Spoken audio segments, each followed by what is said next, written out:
Então, com isso, substituímos os valores do raio igual ao raio externo na fórmula de perfil de temperatura e com isso obtemos a seguinte expressão. Porém, não temos a temperatura da superfície interna. Para obtermos a temperatura da superfície interna, usamos a fórmula do fluxo, que será o coeficiente convectivo interno vezes a diferença de temperatura da superfície interna menos a temperatura média do fluido. Em x igual a L, a região é plenamente desenvolvida. Em regiões plenamente desenvolvidas, temos valores de H baixos. E com isso, temos valores valores de diferença de temperatura da superfície menos a temperatura média do fluido maiores. Então, isso também é outra avaliação de que podemos considerar que a temperatura da superfície externa nessa região, em x igual a L, vai ser maior do que na entrada do tubo.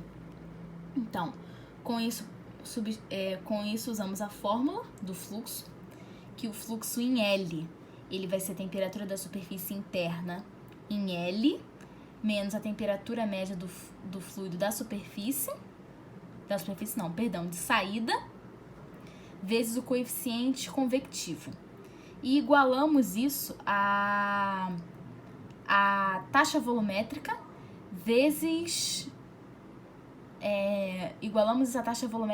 o volume. E o fluxo multiplicamos pela área para podermos igualar a essa taxa volumétrica. Com isso, obtemos a seguinte expressão para o fluxo, substituindo na fórmula acima, que é igual a H vezes temperatura da superfície interna menos a temperatura média do fluido na saída.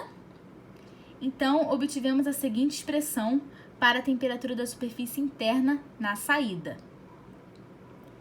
que será como temos todos os valores seguintes, temos o valor do H, temos os valores dos diâmetros e temos o valor da taxa e do diâmetro interno, substituímos e encontramos a temperatura da superfície interna na saída de 321,2.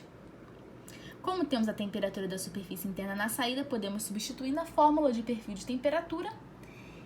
E como temos outros seguintes valores, podemos substituir na fórmula da temperatura máxima e encontramos o valor de 325,44 Kelvin.